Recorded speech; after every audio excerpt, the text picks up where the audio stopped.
Okay. Buenas noches nuevamente y Dios les bendiga. Nos alegramos que estén nuevamente con nosotros. Tuvimos un breve ejercicio bíblico y vamos entonces a tener otro momento de oración. Así que ya que tenemos aquí con nosotros también al hermano Omar Obando, si nos puede ayudar, ¿verdad? Si no hay ningún inconveniente y nos puede tener esta oración para que el Señor utilice grandemente al pastor Milton Sánchez, que nos acompaña desde Ecuador, y que nosotros podamos, ¿verdad?, estar receptivos para la palabra de Dios, y en este estudio que todos podamos aprender más, ¿verdad? Y a cualquier duda que tengamos, pues pueda ser clarificada a través del estudio de esta noche. Y le agradecemos, ¿verdad?, a todos los que se han conectado en esta noche con nosotros.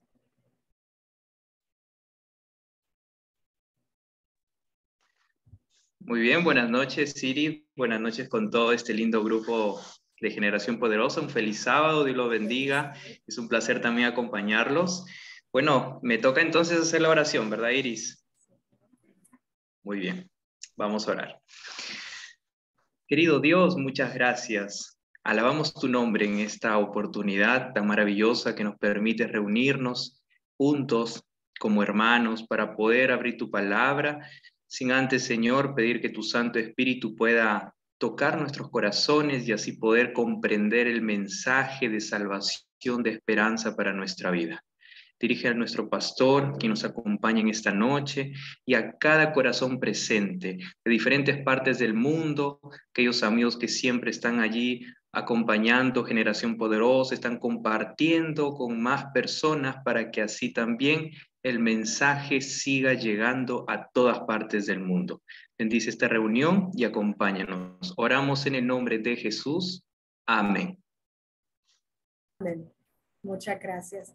Bueno, Pastor Sánchez, si puede, ¿verdad?, presentarse para aquellos que estamos aquí por primera vez teniendo el gusto de tenerlo, que pueda hablarnos un poquito sobre usted. Ok, muy buenas noches. ¿Me escuchan perfecto, no? Excelente. Ok, muchas gracias, muchas gracias.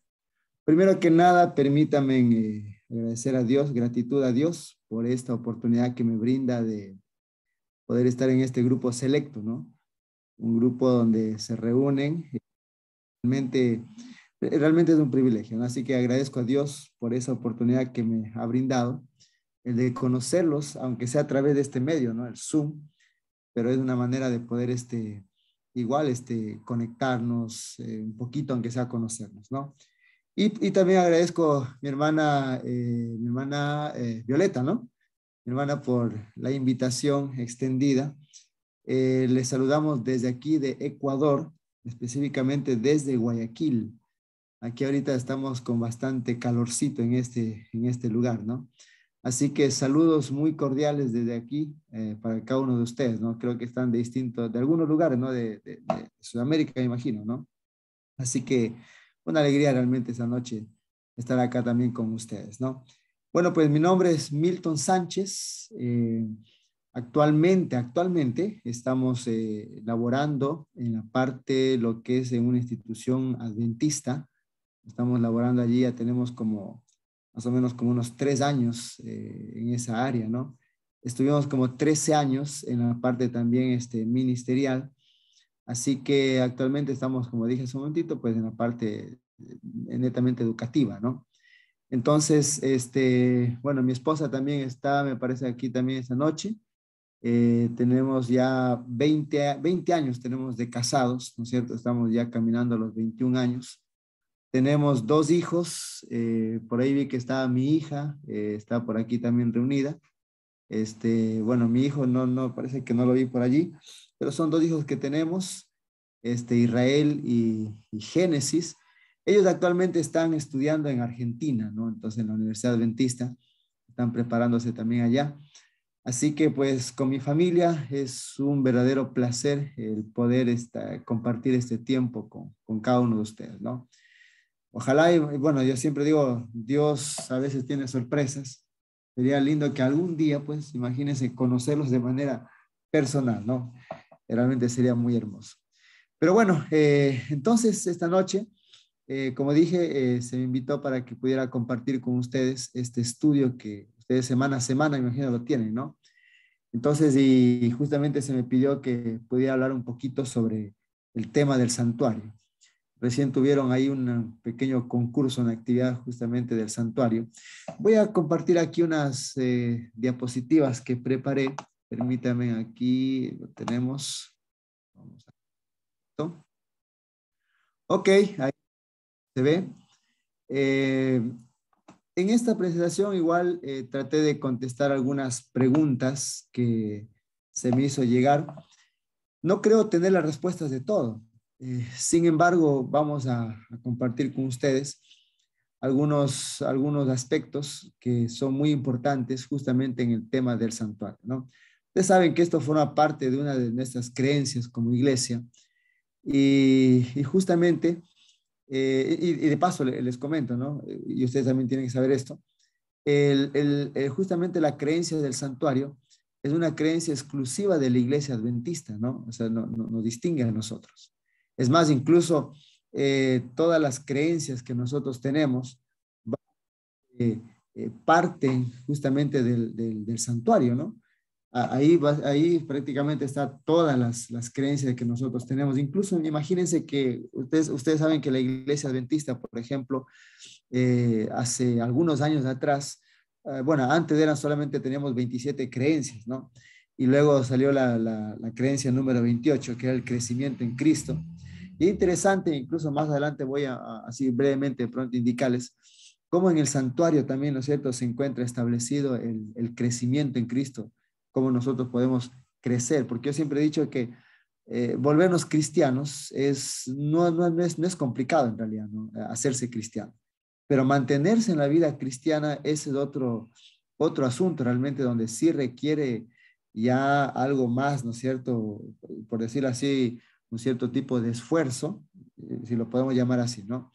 Pero miren, una de las cosas que de pronto al iniciar este estudio de esta noche, quizá la pregunta más importante es justamente el por qué creemos nosotros en el santuario. Y bueno, hay muchos aspectos que uno podría tocar, ¿no es cierto? La razón por la cual creemos en el santuario. Yo quizás solamente voy a mencionar tal vez dos de ellos que desde mi punto de vista, desde mi parecer, ¿no es cierto?, podría ser una de las razones por las cuales podemos creer en el santuario. Miren que cuando el ser humano fue creado por Dios, ustedes saben que Adán y Eva tenían el privilegio de conversar con Dios cara a cara, ¿no? Como diríamos, face to face. Ellos tenían realmente ese privilegio. Dios descendía y ellos, ¿no es cierto?, conversaban con él de manera libre. Pero ustedes saben que el pecado, una de las terribles consecuencias, y quizá el primer aspecto, ¿no?, porque de ahí el resto viene como resultado de, quizá una de las primeras cosas terribles que hizo el pecado fue justamente romper esa relación que el hombre tenía con Dios. Y por ende, pues el ser humano al pecar ya no pudo, ¿no es cierto?, de pronto estar ante la presencia de Dios cara a cara, ¿no? Pero sin embargo, con el tiempo, el ser humano todavía de pronto podría escuchar la voz de Dios. En la Biblia uno mira que de pronto Dios habló a Abraham, le habló incluso, ¿no es cierto?, de pronto allí a Caín, a Abel, le habló, ¿no es cierto?, de pronto a Noé. Entonces, en cierta medida ellos todavía podían un poco escuchar la voz de Dios, ¿no? Pero con el tiempo, es interesante, ¿no? Es interesante que con el tiempo, el ser humano, a medida que el pecado seguía, ¿no es cierto?, creciendo, el ser humano incluso, ¿no es cierto?, ya no quería tal vez incluso ni escuchar la voz de Dios. Ustedes recuerdan cuando Moisés subió a recibirlo allí en el monte Sinaí después de que sale Israel de la esclavitud de Egipto. Entonces se reúnen alrededor del monte Sinaí. Moisés sube, ¿no es cierto?, a recibir todo las instrucciones que Dios le estaba dando. Y entonces Moisés baja con las instrucciones hacia el pueblo. Y el pueblo, ¿cómo le respondieron? Miren lo que dice Éxodo 20:19, ¿no? Dice, entonces dijeron a Moisés, dice, habla, perdón, déjenme subir esto un poquito para tener mejor visibilidad. Ok, habla, dice, tú con nosotros y escucharemos, le dije. pero que no hable Dios con nosotros, no sea que muramos. Entonces, la misma conciencia de que somos pecadores, obviamente el ser humano con el tiempo ya no quería tampoco escuchar la voz de Dios. Entonces, todos esos actores, imagínate el pecado, en primer lugar ya no, el hombre no pudo ver a Dios cara a cara, luego de pronto el ser humano tampoco ya no quiso escuchar ni siquiera a Dios, pero Dios, sin embargo, él quería, ¿no es cierto? Y siempre ha deseado Dios mantener el canal de comunicación abierto con su pueblo. Entonces, por eso que cuando Israel sale, ¿no es cierto?, de la esclavitud ahí de Egipto y está en el desierto, entonces una de las cosas que Dios le dice a Moisés, le dice, mira, y harán un santuario para mí y habitaré en medio de ellos. Entonces, como ustedes pueden mirar aquí, el anhelo de Dios siempre ha sido, ¿no es cierto?, habitar en medio de su pueblo. Aunque si bien es cierto, como dijimos, el pecado truncó esa relación estrecha y directa que tenía Dios con el ser humano, pero Dios no podía o no deseaba, ¿no es cierto?, mantener esa distancia. Entonces, por eso que cuando Israel estaba en el desierto, le dice, mira Moisés, haz un santuario. Mi anhelo, ¿no es cierto?, es estar habitando en medio de mi pueblo. Entonces, esa fue la razón principal. Entonces, miren ustedes saben que el santuario, durante toda la historia del pueblo judío, se convirtió en el centro de la vida del pueblo de Dios. Y entonces impregnaba, ¿no?, cada aspecto de la vida de Israel, en el aspecto político, en el aspecto de la salud, en la religión, en la relación interpersonal, en todo, ¿no? Y es por eso que ustedes miran que aun cuando Israel estaba en el desierto y cuando ellos estaban ubicados, estaban distribuidos de una manera tal que el santuario quedaba justamente allí, ¿no es cierto?, en la mitad del campamento de todo Israel. Entonces todos miraban, ¿no es cierto?, ahí en el centro, el santuario, Dios habitando con ellos. Y ustedes miran incluso que los judíos, conforme avanzó los años, ellos incluso cuando estuvieron cautivos, incluso en Babilonia, cuando Daniel dice que él siempre tenía la costumbre de orar, ¿no es cierto? Cumpliendo una oración incluso de Salomón, cuando decía, donde sea que estén ellos, dije, cuando dirijan su oración hacia el templo, tú lo escucharás, ¿no? Y Daniel, pues obviamente en cautiverio también, cuando él abría la puerta, la ventana de su casa, siempre abría la ventana que estaba en dirección hacia Jerusalén.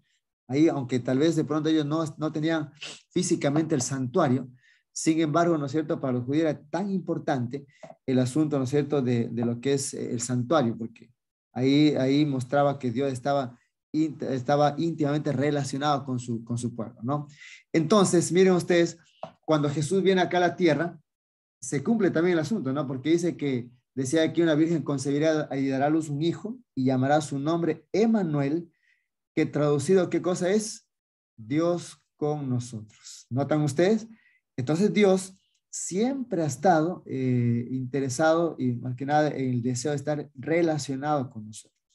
Y nosotros miramos en todo este asunto que no es que Dios se alejó del ser humano, sino que nosotros somos los que con el tiempo nos fuimos distanciando, pero Dios siempre ha estado con ese anhelo, ¿no es cierto?, de poder estar en contacto con nosotros. Entonces, yo podría decir acá que la primera importancia sería que a través del santuario Dios nos muestra su interés por la humanidad. O sea, Dios está tan interesado en todo el aspecto, así como Israel estaba interesado en el aspecto político, estaba interesado en el aspecto económico, en el aspecto de las relaciones interpersonales, en el aspecto religioso, en todo eso, ¿no es cierto?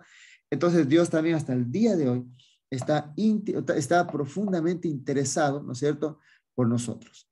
Entonces Dios no es alguien que está, ustedes miran, Dios no es alguien que está ya a millones de años luz, allá de pronto distante de nosotros, sino es alguien que siempre ha deseado estar aquí en comunión con nosotros. Lo mostró con el santuario, lo mostró con Jesús mismo cuando Él vino acá, por eso Emmanuel, Dios con nosotros, alguien que está tan cerca de nosotros.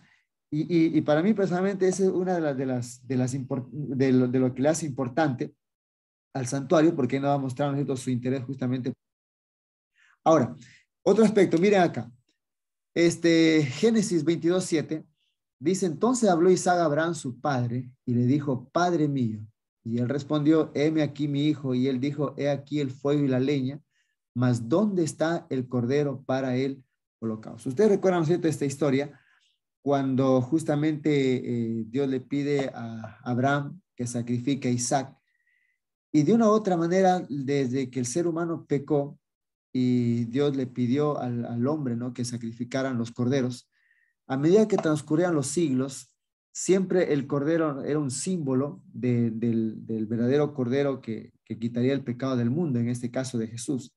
Y saben algo interesante, mis hermanos, cuando uno mira esta pregunta de Isaac, Abraham contesta, pero es una respuesta un tanto no tan satisfactoria, porque Abraham le dice, mira, Dios se proveerá, ¿no es cierto?, del holocausto, porque Isaac le dice, mira, está todo aquí, le dice, pero ¿dónde está el cordero para el holocausto? Le hace esa pregunta. Y entonces Abraham le dice, mira, Dios se va a proveer algún momento. Entonces mira, desde Adán, ¿no es cierto?, cuando ellos sacrificaban el cordero, todos apuntaban hacia cuando aquel día el verdadero cordero vendría acá a la tierra, ¿no? Y ustedes miran que cuando finalmente en el Nuevo Testamento, Juan el Bautista, ¿no es cierto?, dice, he aquí el Cordero de Dios que quita el pecado del mundo. Y es algo interesante, miren hermanos, porque esa pregunta de Isaac, ¿no es cierto?, se hace allí en todo el Antiguo Testamento, a través del Antiguo Testamento, cada sacrificio que hacían los israelitas, ellos decían, ¿dónde está el Cordero? Y siempre estaba la respuesta, algún momento Dios proveerá. Y en el Nuevo Testamento se responde esa pregunta, ¿no es cierto?, de Isaac. Entonces le dice, mira, he aquí el Cordero de Dios que quita el pecado del mundo. Por eso uno dice, ¿no es cierto?, que el Antiguo Testamento con el Nuevo Testamento están íntimamente relacionados, porque el uno era, como ustedes saben, el uno era las profecías, se anunciaba el advenimiento de Jesús, y en el Nuevo Testamento el cumplimiento de aquello, ¿no? Entonces, mire usted, entonces la importancia también, una segunda importancia del santuario, es que mostraba al pueblo judío el plan de salvación de manera ilustrada. Por aquí creo que escuché cuando estaban haciendo las preguntas acá, nos decían, hablando del santuario, ahí parece que hay una respuesta, ¿no? De manera ilustrada mostraba todo el plan de salvación. Yo creo, mira hermanos, que cuando alguien nos quiere enseñar algo y cuando nos ilustran algo, es más fácil comprender tal vez una verdad cuando es ilustrada, ¿no es cierto? Entonces Dios también, para que el pueblo judío pudiera entender de qué manera Dios llevaba adelante la salvación de la humanidad, entonces Dios tuvo que hacerlo de manera ilustrada. Por eso que ellos cuando miraban todo lo que ellos miraban, entonces Dios les mostraba de qué forma, ¿no es cierto?, Dios iba a efectuar la salvación de la humanidad. Y Dios es así, imagínense ustedes, ¿no?, cómo Dios es tan amoroso que Él incluso para que entendamos cada aspecto, entonces estableció el sistema del santuario. Entonces, primero recordemos esto, que Dios es alguien que está íntimamente relacionado con sus hijos, con su pueblo, no es alguien que es ajeno en esta situación. Incluso, y bueno, y el segundo aspecto, porque es importante, porque muestra el plan de salvación, ¿no es cierto?, de manera ilustrada, y aún hasta para nosotros hoy en día, ¿no? Ahora, quizá otra pregunta muy importante acá. ¿Por qué dice aquí, ¿no es cierto?, vale la redundancia, es importante para la fe cristiana hoy el tema del santuario? Porque imaginen ustedes algo que se enseña en el Antiguo Testamento, alguien que de pronto puede decir, bueno, eso ya es obsoleto, ¿no? Porque de paso, podría decir, hoy en día el santuario tampoco ya no existe, el santuario como el santuario terrenal. Ustedes saben que en el año 70, ¿no es cierto?, fue destruido el santuario y el templo, y a partir de ahí ya no volvió más, ¿no es cierto?, a levantarse el santuario, etcétera, etcétera, con todo lo que se hacía. Pero entonces, ¿por qué es importante para la fe cristiana hoy por hoy, ¿no es cierto? Esto. Ahora, miren usted. En primer lugar, entendamos de esto, ¿no? Que una comprensión correcta del santuario da una comprensión correcta también del plan de salvación. Si nosotros no comprendemos de manera correcta el tema del santuario, entonces obviamente vamos a tener una comprensión un tanto distorsionada del plan de salvación. Es por eso, hermanos, es por eso que le digo a ustedes, y como le dije hace un momentito, el tema del santuario es una creencia exclusiva de la iglesia adventista. Y por eso es que a veces de pronto tal vez otras denominaciones tienen un tanto distorsionado un poquito el plan de salvación por el mismo hecho que de pronto no tienen la comprensión clara del tema del santuario, ¿no? Entonces, cuando yo comprendo completamente bien todo lo que se hacía en el santuario, entonces yo comprendo correctamente de qué manera Dios lleva adelante su plan de salvación. Entonces, todo ese sentido, ¿no? Pero en cambio, si yo empiezo a distorsionar las cosas, entonces obviamente también voy a tener una comprensión totalmente distorsionada de lo que Dios, de cómo Dios desea llevar adelante nuestra salvación. ¿Qué más? También una correcta comprensión del santuario da una comprensión correcta del sufrimiento y de las aparentes justicias, perdón, y aparentes injusticias. Imagínense, estamos en un mundo lleno de tanto dolor, tanta miseria, tantas injusticias que se cometen. Y a veces pronto uno, cuando a veces por A o B razón, muchas veces podemos sentirnos perseguidos por alguien, o incluso creo que a veces cuando uno mira las personas que ni siquiera temen a Dios, pero esas personas como a veces decimos, cómo prosperan. Incluso hablando dentro de nuestro mismo contexto, a veces uno de pronto se afana por ser fiel a Dios en los principios, por no transgredir sus leyes, y a veces, a veces decimos, pero yo que tanto me afano por ser fiel a Dios en los principios, me va mal, me quedo sin trabajo, pierdo una carrera. En cambio, acá esta persona, mira, ni siquiera va a trabajar tranquilamente los sábados, y mira cómo prospera, cómo le va bienísimo. Y a veces podemos de pronto tal vez ser tentados a envidiar un poco tal vez la situación de personas que ni siquiera con su vida muestran temor a Dios. Y el salmista, hubo un momento que él también, no sé, te decía eso. Y miren este texto acá, Salmo 73, 16 al 17. ¿Qué es lo que dice? Dice ahí, traté de entender, dice el salmista, ¿por qué los malvados prosperan? Dice, pero qué tarea tan difícil, dice, ¿no? Y entonces entré en tu santuario, oh Dios, y por fin entendí el destino de los perversos. ¿Notan?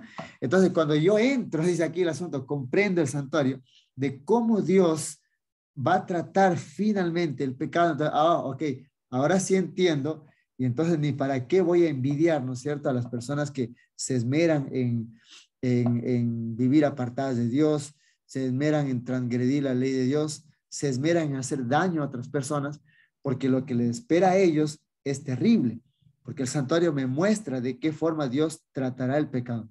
Miren algo interesante, hermanos, que el santuario muestra la severidad de Dios hacia el pecado, no hacia el pecador, sino hacia el pecado, la severidad, ¿no es cierto?, y la misericordia que Dios tiene hacia nosotros como pecadores. Por eso que ustedes han de escuchar esa famosa frase, ¿no?, donde dice que Dios aborrece, ¿qué cosa? Aborrece el pecado, pero ama al pecado. Exactamente, ama al pecado. Entonces, por eso, miren, regreso un poquito acá nuevamente. Si no decimos, a ver, ¿por qué es tan importante entonces para la fe cristiana hoy en la actualidad, hablando del tema del santuario? Pues ahí está el asunto. Nos da una comprensión muy correcta del plan de salvación para no tener nada distorsionado, y por supuesto también me da una comprensión correcta del sufrimiento y de las aparentes injusticias. ¿Ok? Entonces, ¿estamos ahí o alguien tiene algún comentario? Siéntanse libres de hacer algún comentario, pueden levantar la mano y le damos las palabras, pueden tranquilamente hacerlo, ¿ya? No hay ningún problema. Ok, seguimos entonces, miren. Ahora, veamos algunos principios que nosotros encontramos en la doctrina del santuario, algunos principios ahí, ¿no? Como dije al inicio, quizá pueden encontrar más principios, no son los únicos, pueden haber mucho más por allí que de pronto alguien pueda entender. Y aquí hago un paréntesis, miren que es ahí cuando yo siempre digo que la Biblia es tan hermosa en ese sentido, y es la palabra de Dios, porque si ustedes cogen un texto, lo que tal vez yo pueda entender en un texto, quizá ustedes lo pueden entender otro mensaje diferente, o sea, cómo es la palabra de Dios así tan profunda, ¿no? Entonces yo quisiera solamente compartir con ustedes algunas cositas. Mire, el primer principio es lo que tiene que ver con la iniciativa divina. ¿Quién tomó la iniciativa para establecer el santuario? Fue Dios, ¿no es cierto? Fue Dios quien le dijo a Moisés. No es que Moisés dijo, a ver, Señor, mira, las naciones paganas tienen un templo, ellos tienen, ¿no es cierto?, ahí donde adoran a sus dioses. Señor, ¿qué te parece si hacemos también nosotros acá un santuario para...? No, nada que ver. Fue Dios quien le dijo a Moisés, le dijo, mira, haz un santuario, ¿no es cierto?, para yo habitar. Y fue Dios mismo quien también le dio todo el modelo. Ahora, esta iniciativa divina diferenciaba a las religiones paganas, porque en el caso de las otras religiones, no eran los dioses quienes les pedían a sus adoradores que hicieran un santuario, nada que ver. Más bien era el adorador, ¿no es cierto?, quien decía, ok, vamos a hacer un templo aquí para nuestro dios Dagón, para el dios Ra y cosas así, ¿no? Ellos hacían eso. Ellos eran quienes cuidaban, guardaban, ¿no es cierto?, el templo, protegían el templo ellos. Pero a cambio con Dios no era así, en cambio. Dios, en cambio, ¿no es cierto?, Él era quien tomaba la iniciativa. Entonces, el primer principio es que Dios siempre toma la iniciativa en todo. Y en el plan de salvación es que Dios tomó la iniciativa. Y miren ustedes, Adán y Eva pecó, los dos pecaron, y no, en la Biblia no se ve que Adán fue y buscó a Dios. Nada que ver, más bien al contrario, se escondieron. Entonces, el plan de salvación siempre la iniciativa la toma Dios. La reconciliación la toma Dios. Él fue quien vino a buscar al ser humano. Nunca fuimos nosotros. Los seres humanos, por nuestra propia cuenta, no hacemos absolutamente nada, no movemos un solo dedo, ¿no? Pero fue Dios quien decidió, nosotros venir acá, y fue Dios quien le dijo a Moisés, le dijo, mira, haz un santuario y yo te voy a dar el modelo, cómo tiene que ser construido, las partes, las cortinas, todo absolutamente, ¿no? De paso, solamente hay un comentario, parece que ve ahí, imagínense que el santuario dice que medía como 13 de largo, 10 de ancho y 4 metros de altura, más allá de las dimensiones que Dios le había dado, en este caso a Moisés, ¿no? Para poder construir todo lo que es el tabernáculo, el santuario. Entonces, ese es el primer principio, hermanos, la iniciativa divina. Y hasta el día de hoy, eso siempre se repite cuando el hecho de que estamos aquí nosotros, mis hermanos, preparándonos para encontrarnos con Jesús cuando venga en la nube de los cielos por segunda vez, quien nos buscó en el pecado fue Dios. Y recordemos esa experiencia. Algún día de pronto nosotros en la casa, alguien llegó, tocó la puerta de nuestro hogar a ofrecernos que sea un estudio bíblico. Ahí, ¿no es cierto?, se muestra un Dios en la búsqueda constante del ser humano. Y así siempre, a través de todos los siglos, siempre la vida nos muestra un Dios buscando constantemente a la humanidad, ¿no? Entonces, es el primer principio, lo que es, se ve la iniciativa divina, ¿no? El segundo principio, mira algo muy importante. También se mira ahí, ¿no es cierto?, la unicidad del Antiguo Testamento con el Nuevo Testamento. Porque de una u otra manera, como ya lo mencioné hace un momentito, todo lo que se anunciaba antes, viene el cumplimiento en el Nuevo Testamento. No podemos entender el Nuevo Testamento separado del Antiguo Testamento. Y tampoco podemos comprender el Antiguo Testamento separado del Nuevo Testamento. Por algo el apóstol Pablo decía, porque toda la escritura decía, es inspirada por Dios. Y ustedes recuerdan que cuando Jesús murió en la cruz del Calvario, y cuando los discípulos estaban desconsolados, hubieron dos caminantes que estaban yendo a Emaús, y cuando Jesús se le aparece a ellos, entonces ellos le empiezan a contarnos lo que había sucedido. Y entonces es interesante que la Biblia dice que Jesús les empezó a hablar lo que había sucedido, pero tomando la escritura y comenzando desde Moisés, y empezó todo el asunto a enseñarles cómo realmente se había cumplido lo que había sucedido, realmente algo que estaba anunciado, ¿no? Entonces Jesús utiliza las escrituras para enseñarles a ellos el cumplimiento. Entonces por eso aquí nosotros miramos, ¿no es cierto?, en la Biblia, y el segundo principio es esto, que el Antiguo Testamento y el Nuevo Testamento se complementan el uno al otro.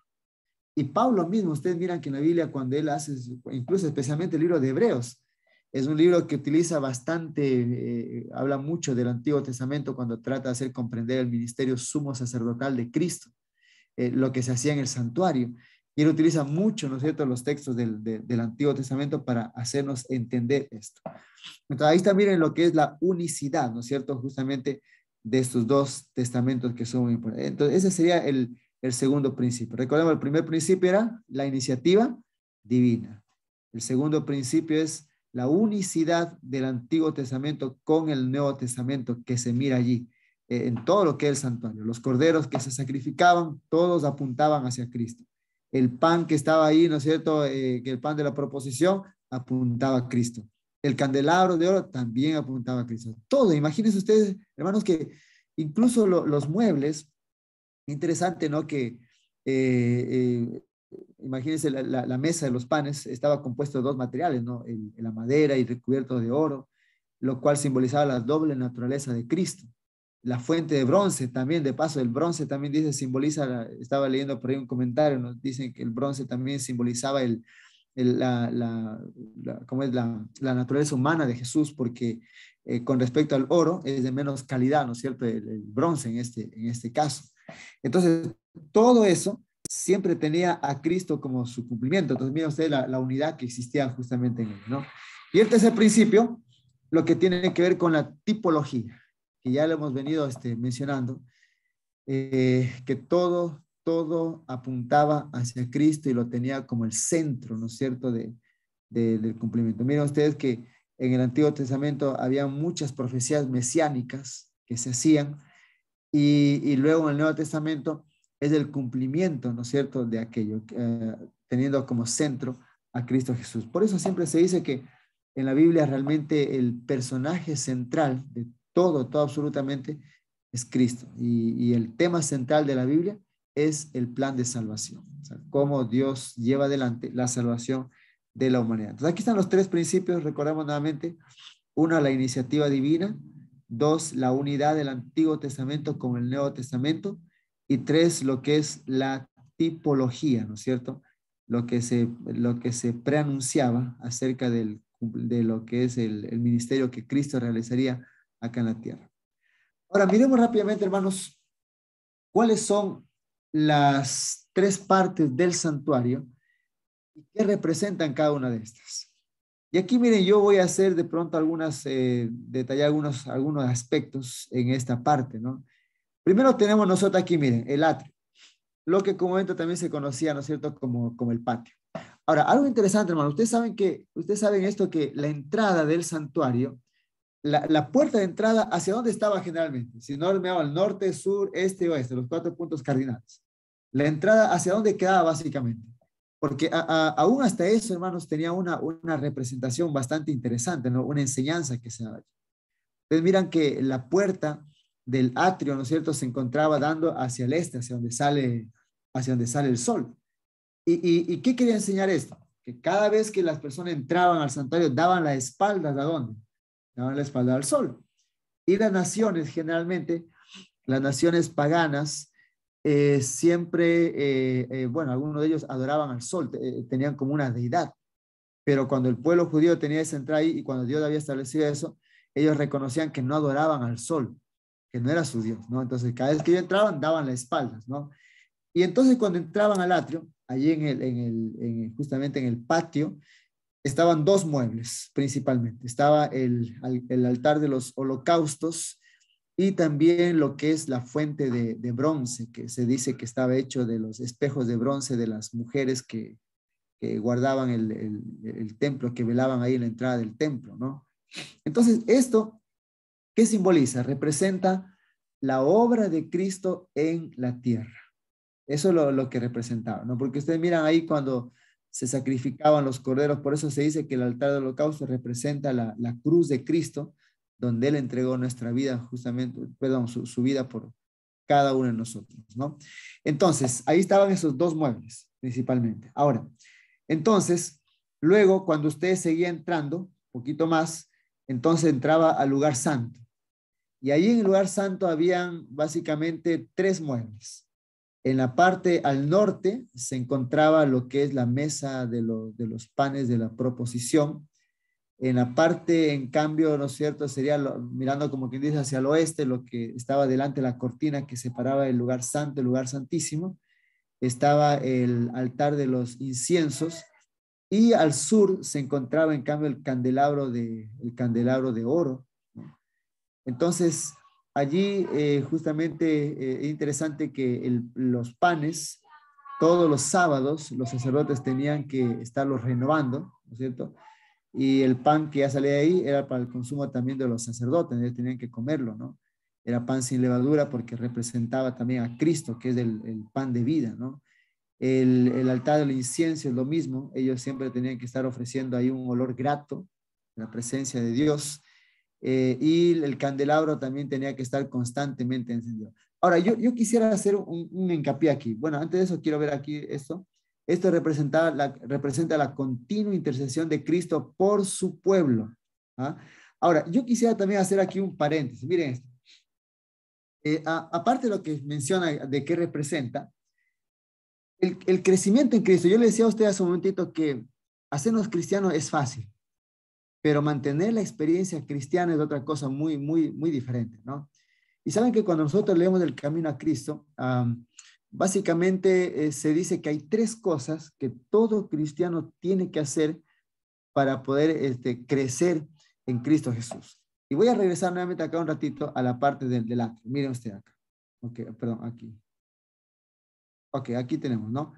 Miren, en el atrio, como ustedes saben, el israelita cuando llegaba, ¿no es cierto?, ofrecía su sacrificio. Allí en el altar de los holocaustos, el pecador podía mirar la severidad de Dios hacia el pecado y la misericordia de Dios. La severidad, porque imagínense esa víctima inocente, un corderito, moría en lugar del pecador. ¿Qué culpa tenía la víctima? Y por supuesto, claro, después de que llegaba el israelita con su ofrenda, ponía sus manos sobre el corderito, confesaba sus pecados a Dios, y entonces el sacerdote le daba, ¿no es cierto?, el cuchillo para que el mismo pecador sea quien degollara a la ofrenda, ¿no?, al cordero. Por eso que la pregunta que se hacía hace un momento decía, ¿quién sacrificaba el cordero? ¿Dios, el sacerdote o el pecador? Y la respuesta era el pecador, ¿no? Porque el pecador tenía que aprender que el pecado es doloroso. Imaginen ustedes tener que matar un corderito, una víctima que no ha hecho absolutamente nada, pero en ese momento el pecado de ese ser humano era transferido al cordero. Y entonces el sacerdote le daba el cuchillo, degollaba allí, ¿no es cierto? Y ahora sí el sacerdote se encargaba de hacer todo lo que es el sacrificio. Pero en ese momento, ¿qué es lo que sucede allí? En ese momento el pecador era declarado justo, y es allí cuando surge, ¿no?, el asunto de lo que es la justicia imputada, donde se le acreditaba al pecador la justicia de Cristo Jesús. Por eso es que se llama la palabra imputar, ¿no es cierto?, es acreditar algo. Ese es más o menos como, imagínense, les pongo la siguiente ilustración, ¿no? Bueno, de paso, yo no sé qué tiempo tenemos, mi hermana Violeta, qué tiempo más tenemos. Eso también quisiera un poquito saber para poder controlar el tiempo allí. Todavía le queda hasta las 10:55. ¿Hasta qué hora? 10:55. Ah, ya, entonces 10:50, hora de allá, pero. Ajá, bueno, sería 9:55. Ya, ok. Tengo algunos minutitos. Entonces, miren acá. El tema de la justicia imputada, ¿no es cierto? Interesante que de pronto con la siguiente ilustración. Imagínense que de pronto alguien de ustedes, o de pronto uno, ok, está en una necesidad económica en la casa. Y entonces, ok, yo voy al cajero automático a sacar dinero para mi familia, para poder darles de comer ese día. Y de pronto yo pongo allí, y bueno, voy a hablar acá en la moneda que tenemos, ¿no? Entonces de pronto yo pongo ahí el cajero y pongo para retirar, ok, $100, ¿ya? Para poder comprar alimento para mi familia. Y de pronto yo pongo $100 y el mensaje del cajero me dice, usted no cuenta con el saldo suficiente para eso, saldo insuficiente. Entonces no tengo. Y entonces de pronto quiero ver cuánto yo tengo, ¿no? Entonces voy a poner ahí consultar saldo y de pronto ni siquiera para eso tengo, porque ustedes saben que hasta eso cobran unos centavos, ¿no? Y de pronto ni siquiera el cajero no me puede dar ni siquiera mi estado de cuenta porque no tengo saldo suficiente. Entonces, en ese momento, ¿cómo me podría considerar yo? Me podría considerar económicamente hablando así, me podría considerar quebrado. Estoy en quiebra económica en ese momento porque no tengo nada. ¿Cómo le doy de comer a mi familia? Imagínate, de pronto yo salgo ahí del cajero y salgo triste allí, ¿no es cierto? Y entonces de pronto recibo una llamada de alguien, de pronto de una persona, tal vez un amigo, y me dice, mira, Milton, por alguna razón yo estaba pensando en ti y yo en este momento te estoy acreditando a tu cuenta, ¿no es cierto?, $100. No sé por qué, pero bueno, te estoy acreditando $100, bueno, alguna cosita que te sirve. Ahora, eso obviamente es gracia, porque yo no hice absolutamente nada para recibir esos $100. Entonces, en ese momento, esa persona me está imputando, me está acreditando algo que yo no lo merecía, pero me da, ¿verdad? Entonces, cuando el pecador hacía el sacrificio y aceptaba, ¿no es cierto?, eso, entonces en ese momento, nosotros como en la condición que estamos, como pecadores que somos, estamos espiritualmente hablando, estamos quebrados. Y la humanidad, mientras esté lejos de Dios, está, en ese sentido, está quebrado, digámoslo así, en el sentido espiritual. Entonces, ¿qué es lo que hace Cristo? Como nosotros nuestra justicia no es suficiente para ser salvos, entonces cuando aceptamos el sacrificio de Cristo, Cristo a través de su sacrificio, Él me da su justicia. ¿sí? Me acredita su justicia en lugar de la mía. Pero ahora voy al ejemplo nuevamente que puse. Yo salgo contento, saqué los $100, ¿no es cierto?, para ir a comprar alimentos para mi familia. Pero ese mismo amigo nuevamente me vuelve a llamar. Me dice, mira, Milton, yo sé que $100 tal vez te sirva para unos 2 días tal vez. O un día tal vez te sirva para que alimente a tu familia. Pero vas a volver a necesitar. Entonces, mira, Milton, hasta que la situación tuya se mejore, yo de pronto, ¿no es cierto?, ahí cada cierto tiempo o cada día o qué sé yo, ¿no es cierto?, cada semana te voy a depositar $100. Y ahí viene el asunto, lo que se conoce esto como la justicia impartida. Entonces siempre recordemos, ¿no? La justicia imputada es aquella que me da el derecho a la salvación, pero la justicia impartida es aquella en cambio que me hace idóneo para ser salvo. Y la justicia imputada es aquella cuando yo acepto a Jesús como mi Salvador, pero yo necesito de ahí más porque no es un asunto de un solo momento. Y es aquí, hermanos, cuando viene el asunto del resto, porque imagínense, aquí en el altar de los holocaustos, yo veo la justicia de Cristo, veo, ¿no es cierto?, la severidad hacia el pecado, pero veo la misericordia de Dios. Y luego, ¿no es cierto?, en la fuente de bronce, Cristo, obviamente, como es de bronce, refleja, ¿no es cierto?, la ley de Dios despierta mi conciencia, la ley de Dios me limpia, ¿no es cierto?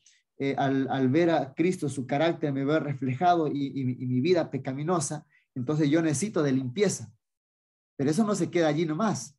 Entonces viene el asunto de la siguiente experiencia, lo que es en el lugar santo, se hace real, mis hermanos, lo que tiene que ver con la justicia impartida. Porque ahí continuamente lo que Cristo hace por nosotros. Y es aquí, hermanos queridos, aparte de lo que yo le mencioné acá, ¿no es cierto?, que esto representa la continua intercesión de Cristo por su pueblo, pero aquí también tiene que ver la parte que nosotros hacemos. Imagínense, Cristo dice, yo soy el pan de vida. Entonces, para nosotros crecer constantemente en la gracia de Cristo, ¿qué necesito yo?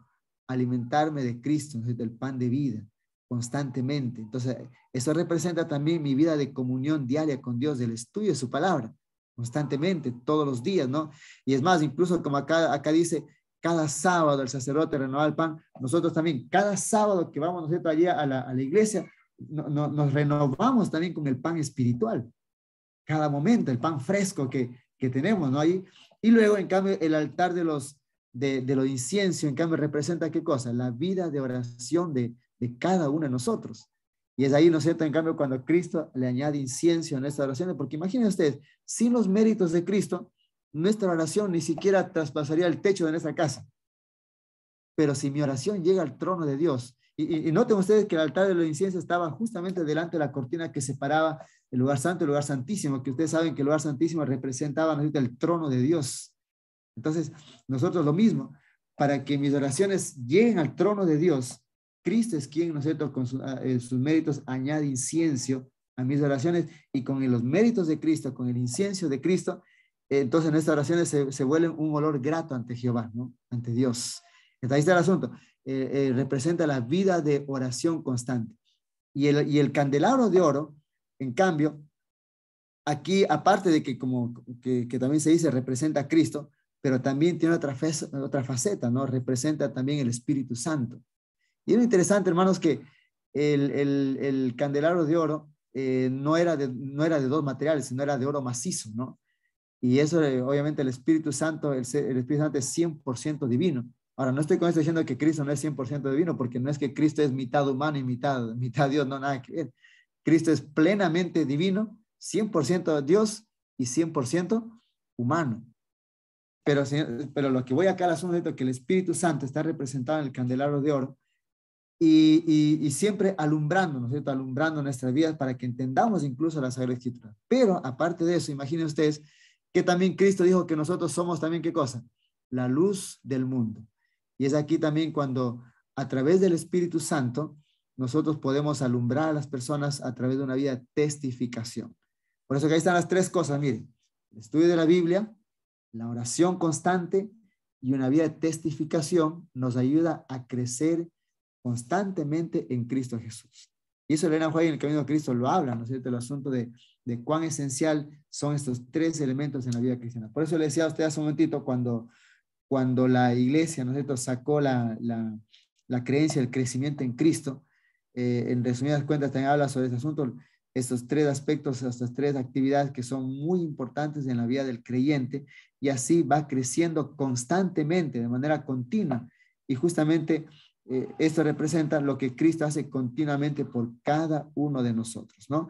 Entonces ahí está, miren lo que se hacía en el lugar santo, cómo nosotros vamos creciendo poco a poco, vamos avanzando en esta experiencia de la salvación. Desde el momento que aceptamos a Cristo como mi Salvador, desde el momento que yo me bauticé, que yo, ¿no es cierto?, ahí mis pecados fueron lavados en el agua. Entonces, cuando yo entro ahora sí, ¿no es cierto?, a una vida de santa, porque Dios nos llama a una vida de santidad, ¿verdad?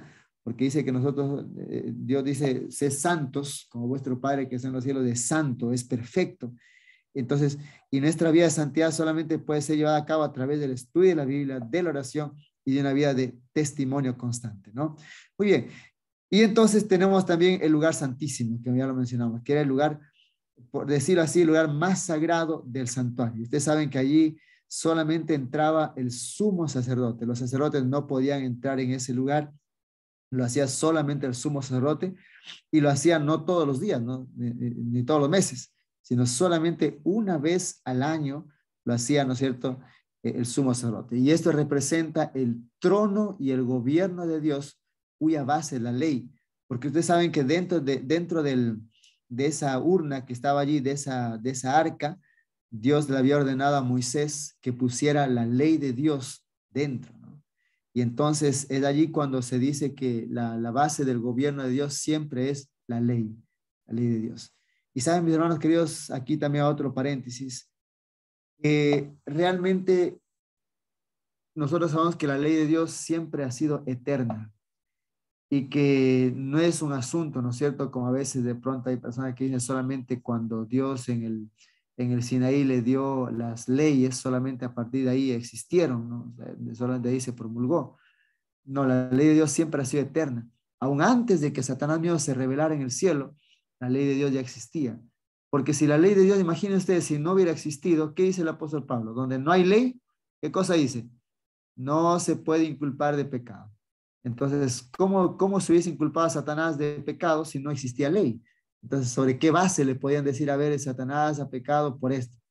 Entonces, y si el pecado es la transgresión de la ley, entonces la ley de Dios siempre, la ley eterna, como Dios es eterno, porque es el reflejo del carácter de Dios. Y por eso Dios le dijo a Moisés, guarda las dos tablas dentro del arca. Y entonces eso estaba representando, como acá ustedes pueden ver, el gobierno de Dios, cuya base, ¿no es cierto?, es justamente la ley. Muy bien. Ahora, ¿qué se hacía en el santuario? ¿Qué es lo que se hacía allí? Nosotros podemos mirar acá, perdón, un minutito, para controlar el tiempo nomás, ¿ya? Entonces, ¿qué es lo que se hacía ahí en el santuario? Básicamente había, ¿no es cierto?, lo que es el servicio diario, ¿verdad?, que estaba compuesto de, digámoslo así, de dos servicios, ¿no? Uno lo que era el holocausto continuo y también el sacrificio individual, que es lo que se hacía. Una de las cosas que Dios le había pedido a su pueblo, ¿no es cierto? Mira, ahí está el asunto, el servicio diario, que estaba dividido en dos partes, sacrificio colectivo y el sacrificio individual. Y que todo esto obviamente se lo podía llamar también como continuo, ¿no? Entonces, Dios le había ordenado, y ahí ustedes miran la referencia bíblica, ¿no? En Éxodo 29, está todo allí, ustedes de pronto cuando tengan más tiempito lo pueden volver nuevamente a leer allí. Dios había ordenado que se sacrificara un cordero en la mañana y otro al caer la tarde. Entonces eran dos corderos de un año, uno se ofrecía en la mañana y otro en la tarde, y esto simbolizaba la consagración diaria de la nación judía. Se ofrecía una expiación general provisoria, ojo con esto, era provisorio, y la sangre era derramada alrededor del altar del sacrificio. Es decir, hermanos, solo imaginémonos, pensemos, de pronto ahí trasladémonos al tiempo cuando Israel estaba allí en el desierto. Si usted era un israelita, usted cuando salía de su tienda, se paraba a la puerta de su tienda, usted miraba donde estaba el santuario y constantemente usted veía que siempre estaba subiendo el humo del sacrificio. Constantemente, en la mañana y en la tarde. Entonces, eso, ¿qué es lo que me indicaba a mí? Que había un sacrificio que estaba hecho en favor del pueblo. por eso era colectivo, ¿no? Pero eso no me salvaba individualmente, no me salvaba, porque para eso entonces, para yo, por decirlo así, ser perdonado de manera individual, tenía que hacer ahora sí mi sacrificio personal. Entonces, vuelvo y repito, entonces este holocausto, ¿no es cierto?, que estaba allí, que en la mañana, en la tarde, era de forma así colectiva. Y esto lo entendemos, mis hermanos, que cuando Cristo muere en la cruz del Calvario, ¿qué es lo que dice San Juan 3:16? Porque de tal manera Dios amó a quién dice, solo a los buenos, solo al pueblo adventista. No, dice, porque de tal manera Dios amó al mundo. Y cuando Cristo muere en la cruz del Calvario, Él murió por toda la humanidad, por buenos, por malos, por todo absolutamente, ¿sí? Ninguna persona quedó excluida del sacrificio de Cristo. Entonces yo siempre digo, hermanos, que el sacrificio de Cristo se levanta a través de la historia como ese holocausto continuo, que está hecho, ¿no es cierto?, ahí de manera continua. Y nosotros podemos mirar ahí una historia, ¿no?, que está constantemente como testimonio el sacrificio de Cristo. Está a lo largo de la historia. Y todo ser humano puede tener la certeza de que hubo un sacrificio hecho en favor de la humanidad, de manera colectiva. Sin embargo, el solo hecho de saber que Cristo murió por la humanidad, eso no nos hace salvo a nosotros. Porque ahí viene el aspecto ya más personal, ¿no? Y ahí viene el asunto cuando, le decía a ustedes, cuando el israelita, cuando había cometido un pecado, y cuando él reconocía su error, dice la Biblia, él tenía que ir con su ofrenda, llegaba al santuario y ahí, ¿no es cierto?, confesaba sus pecados a Dios y entonces cuando él hacía su sacrificio personal, él podía regresar justificado a su casa. ¿Ya? Ahora sí, de manera individual. Y lo mismo pasa con nosotros. Si yo acepto a Jesús como mi Salvador personal, entonces ahora sí Cristo me justifica de manera individual, porque yo he aceptado el sacrificio de Cristo como mi Salvador personal, ¿no? Entonces, ahí estaban los oficios continuos, ¿no? Miren ustedes, por eso decíamos un momentito, ahí viene todo el resto, ¿no? El sacerdote tenía la obligación y el deber de mantener constantemente la lámpara encendida porque no podía estar apagado. Entonces ahí con el aceite de oliva que Dios le había instruido, ¿no? Entonces él tenía que mantener eso. Aparte de eso, constantemente tenía que ofrecer incienso ahí en el lugar santo y constantemente, bueno, semanalmente siempre estaba renovando el pan allí en la mesa de los panes de la proposición, que eran 12 panes que se encontraban allí, ¿no? Y estaba el otro servicio, el servicio anual. En este caso, ustedes miran que se lo hacía una vez al año y era, ¿no es cierto?, conocido como el día de la expiación, o algunos lo llaman el Yom Kippur. Entonces, se necesitaba siempre una vez al año purificar el santuario de todos los pecados. Imagínense ustedes, hermanos, que, yo y Lalita regresaba a mi casa a perdonar los pecados. Pero algo interesante, hermanos, que no podemos olvidar, que el pecado no es un asunto que se lo soluciona así tan fácil, tan rápido. Porque el pecado siempre era depositado en alguien. Entonces, primero el pecador, al confesar sus pecados, lo pasaba al cordero. Ahora el cordero llevaba el pecado y por eso merecía morir el cordero. Pero luego el pecado, después de que hacía el sacrificio, todos los pecados a través de la sangre eran transferidos al santuario. Y entonces, obviamente, ¿no es cierto?, como estaba, imagínense la acumulación, la sangre que estaba albergada en las cortinas, todo ese asunto. Entonces, eso hacía impuro el santuario. Pero entonces, una vez al año, el pueblo necesitaba purificar el santuario. Y ustedes recuerdan también que dentro de la liturgia que había, también después había un momento donde todos los pecados de todo el año eran transferidos al sumo sacerdote. Es por eso que había un riesgo también que el sumo sacerdote muriera, si es que él no hacía bien todo lo que es la liturgia, ¿no? Entonces, todos los pecados después se los transfería al sumo sacerdote. Y entonces después, ¿qué es lo que hacían? Tomaban 2 machos cabríos, echaban suerte, uno para Jehová y otro para Azazel, y el que era para Azazel no se lo sacrificaban. Solamente el que era para Jehová, ese era sacrificado, porque dice la Biblia que sin derramamiento de sangre no se hace remisión de pecados. Entonces, el que era para Azazel no era para perdonar al pueblo de Israel de los pecados, no, sino simplemente que era, el sumo sacerdote ponía las manos sobre ese macho cabrío que era para Azazel, confesaba los pecados de Israel y ahora sí, todos los pecados de Israel que estaban en la persona del sumo sacerdote eran transferidos ahora ¿hacia dónde? Hacia el macho cabrío que era para Azazel.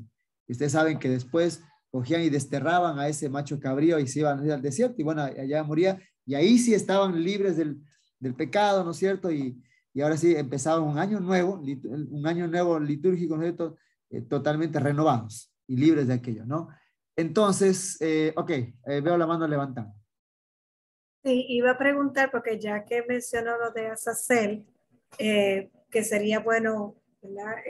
¿Quién representa a Azazel? Ok, sí, exactamente, muy bien. Sí, Azazel realmente en la Biblia, bueno, y obviamente después de lo que incluso Apocalipsis también habla, representaría realmente a Satanás.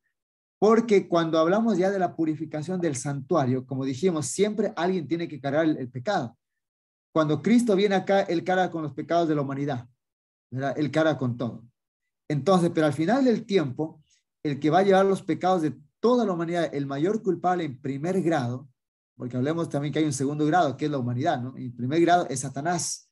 Y entonces, por eso que Satanás también, ¿no es cierto? Cuando habla del milenio, bueno, eso es quizás otro estudio allí, pero finalmente Satanás será destruido, el gran culpable, ¿no es cierto?, de todo el pecado que existe y que trajo como tragedia, no solamente a nuestro planeta, sino al universo, ¿no? Porque imagínense los mundos no caídos, aunque si bien es cierto, ellos no han caído en el pecado, pero de pronto al mirar, ¿no es cierto?, toda la historia del conflicto entre el bien y el mal, también en cierto sentido lo afectó a ellos. Y es por eso que todo el plan de salvación no es solamente para nosotros, sino también es para vindicar delante del universo entero la justicia de Dios y obviamente, ¿no es cierto?, quién es el verdadero culpable en todo este conflicto. Entonces sí, Azazel representa a Satanás en este caso, ¿no?, que es el verdadero culpable de todo. Entonces, ahí estaba, ¿no? Entonces, el santuario celestial, lo mismo, dice la Biblia que necesita ser purificado, obviamente de una manera diferente a la que se hacía en el santuario terrenal, ¿no? Ahora, ¿el santuario es una realidad? Es otra pregunta que también se hacía allí, ¿no? Y bueno, aquí vamos a mirar algunos textos, de pronto por asunto de tiempo, ustedes pueden tomar nota allí y de pronto ahí para que lo puedan leer. Pero el salmista, Apocalipsis también, ¿no es cierto?, hablan de la existencia de un santuario real en el cielo. Obviamente, como dice la Biblia, no de nuestra no de esa naturaleza. Yo no sé, hermanos, algún día cuando estemos en el cielo, podremos de pronto mirar, ¿no es cierto?, la magnitud de ese templo que escapa a nuestra comprensión. No es como aquí los edificios que nosotros conocemos. Imagínense Salomón cuando hizo el templo después de que ya no, dejó de ser una tienda y entonces él se encargó de hacerlo qué sé yo, de piedra, lo que sea, y después con los años, incluso Herodes cuando se dedicó a embellecer el templo también, dice la historia que Herodes transportó grandes piedras de mármol para embellecer el templo. Por eso que después, en el tiempo de Jesús, el templo se lo conoce como el templo de Herodes, ¿no? Entonces, el templo de los judíos era hermosísimo, por eso que era el orgullo de ellos. Elena White dice que incluso cuando el sol se ponía en el horizonte, dice que los rayos del sol reflejaban en el mármol del templo y a la distancia parecía que era de oro puro, ¿no? Era realmente un espectáculo ver el templo. Pero imagínense el templo que existirá en el cielo.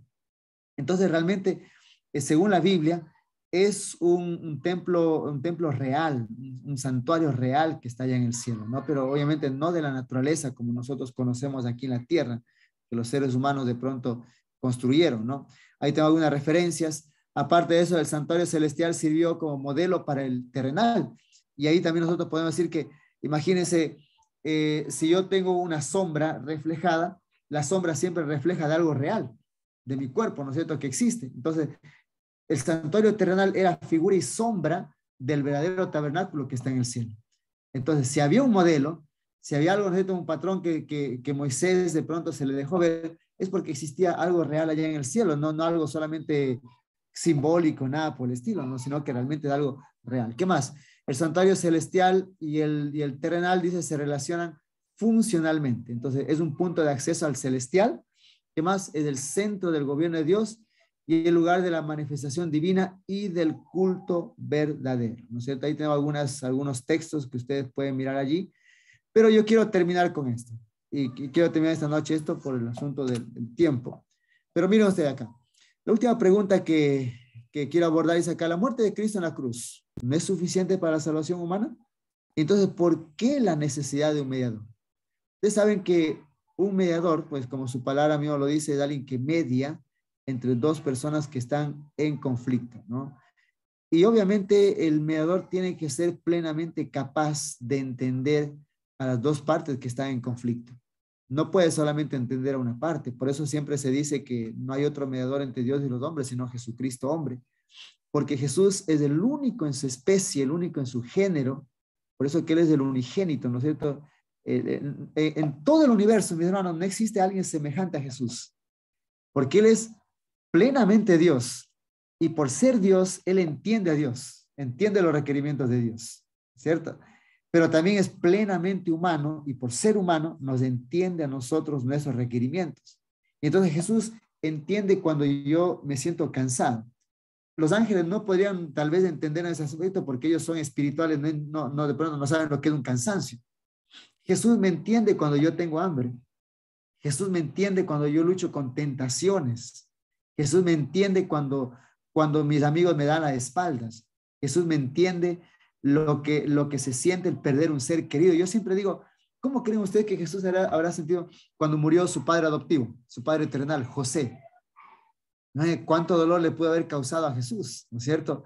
El tener que haber de pronto bajar al descanso aquel hombre que le había enseñado a tomar las herramientas para hacer, qué sé yo, un mueble, aquel hombre que también había contribuido para enseñar a dar sus primeros pasos.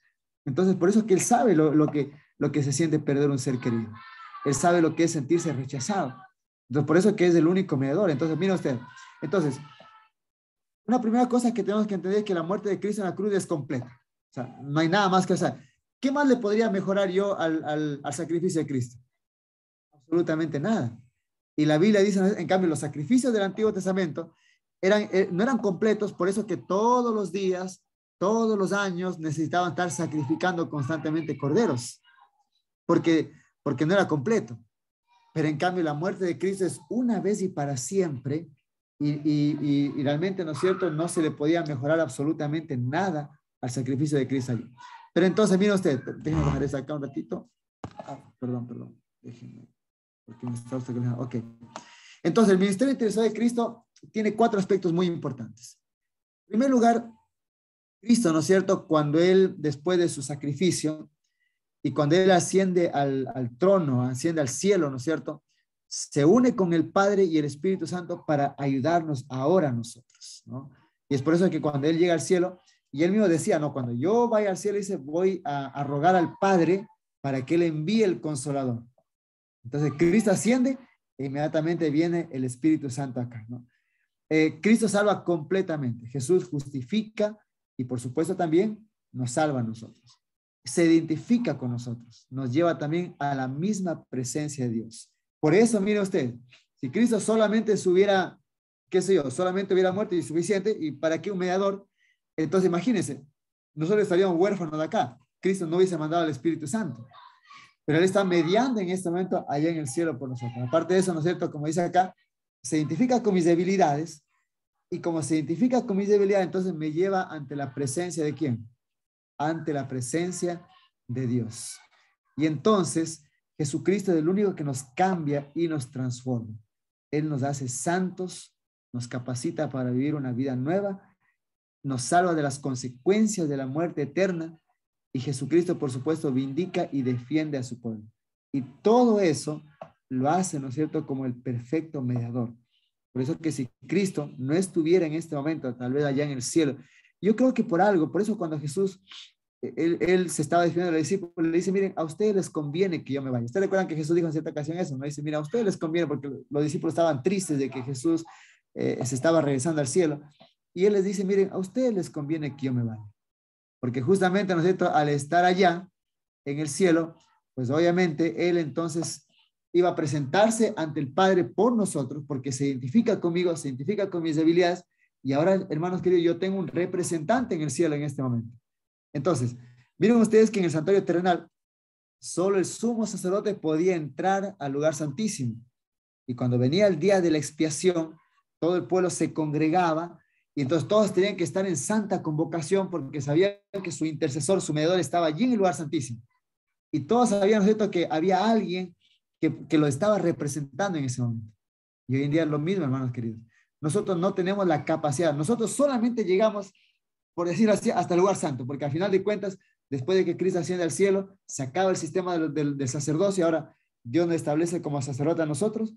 Nosotros solamente podemos, qué sé yo, ministrar solo hasta lo que es el asunto del alimento con la palabra de Dios, de la vida de oración, de la testificación, pero yo no puedo estar ante la presencia de Dios, en el trono de Dios. No puedo ir allá. Entonces, imagínense allá el cielo, pero Cristo traspasó el cielo para estar representándonos a nosotros. Y Él se presenta delante del Padre y dice, mira, Padre, allá en la tierra está mi hijo, está Milton, ¿no es cierto? Allá, Él me ha pedido perdón de mis pecados, perdón de sus pecados. Y yo lo he perdonado. Y quiero que acepte su vida, no por la justicia de Él, pero quiero que mires mi justicia, ¿no es cierto? Yo pongo mi justicia en Él, mi vida perfecta, pongo en lugar de la vida de Él. Entonces, esto es lo que por eso le digo a ustedes, no fue solamente suficiente que Cristo muriera en la cruz del Calvario.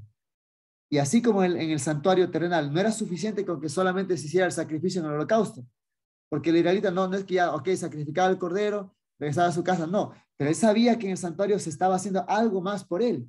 Y ahí estaba el sacerdote mediando en favor del pueblo, ¿no?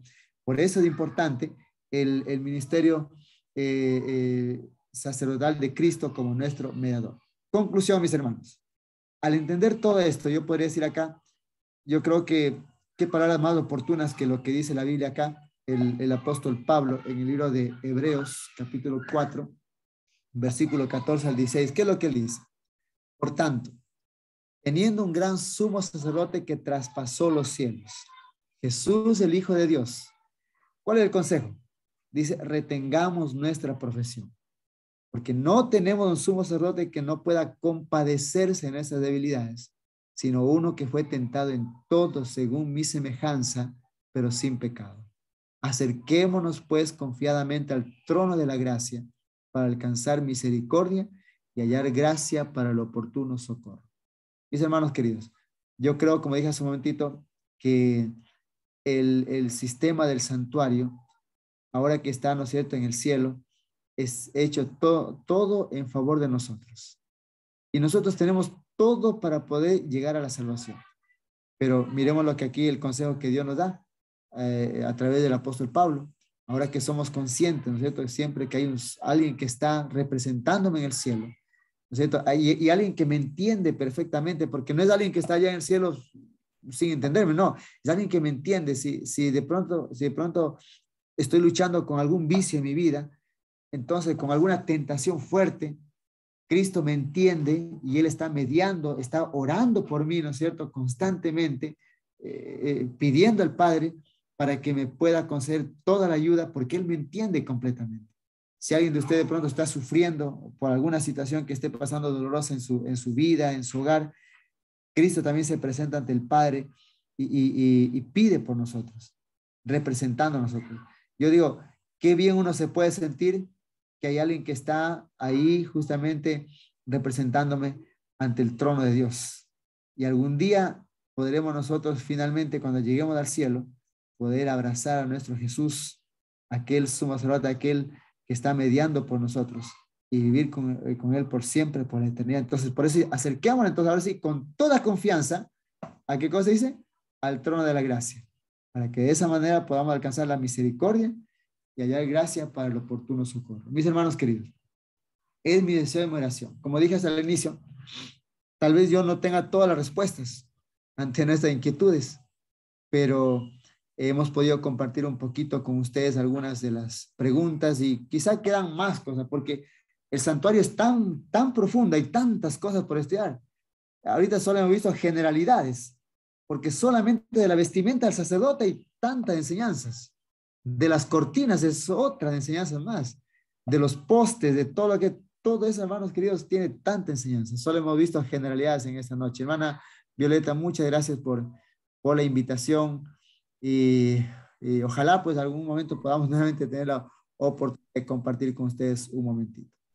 Seguro que sí, muchísimas gracias. Y yo sé que el tema del santuario es bastante abarcante. Como bien dijo el pastor Milton Sánchez, esto es como pinceladas, ¿sabe? Algo general basado en las preguntas que recibimos y que, ¿verdad? Que hemos visto en el internet relacionadas con el tema del santuario, porque como bien dijo el pastor, es interesante que solamente los adventistas, ¿verdad? Del séptimo día tenemos la doctrina, creemos en la doctrina del santuario, a diferencia de otras denominaciones. Así que gracias por darnos, ¿verdad? De manera general una explicación al respecto y poder contestar estas preguntas que recibimos. No sé, ¿verdad? De los que están aquí conectados, si tienen quizá una preguntita, si da tiempo, de los que están conectados con relación a lo que él tocó en esta noche. ¿No?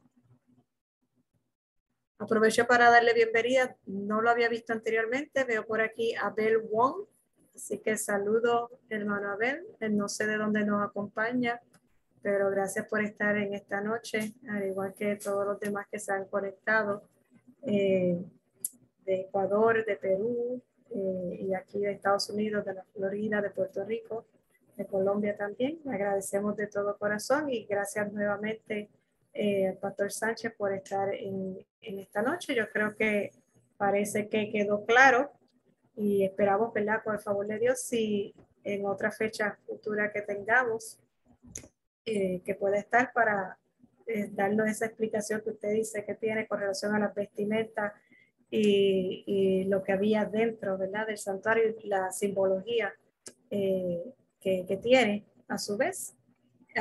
Nos gustaría pues que terminara con una oración para poder dar por concluida el estudio de esta noche. Y gracias. Vamos a orar, hermano, ¿ya? Amoroso Padre, gracias, mi Dios, te damos, porque tú pusiste en nuestras manos esta verdad tan preciosa de lo que es el santuario. Gracias porque a través de ello podemos comprender tu ministerio que realizas constantemente por tu pueblo allá en el santuario celestial. Gracias porque intercedes por nosotros. Gracias porque nos entiendes en nuestras debilidades, en nuestras luchas que tenemos a diario. Gracias, Señor, por todo es el maravilloso plan de salvación.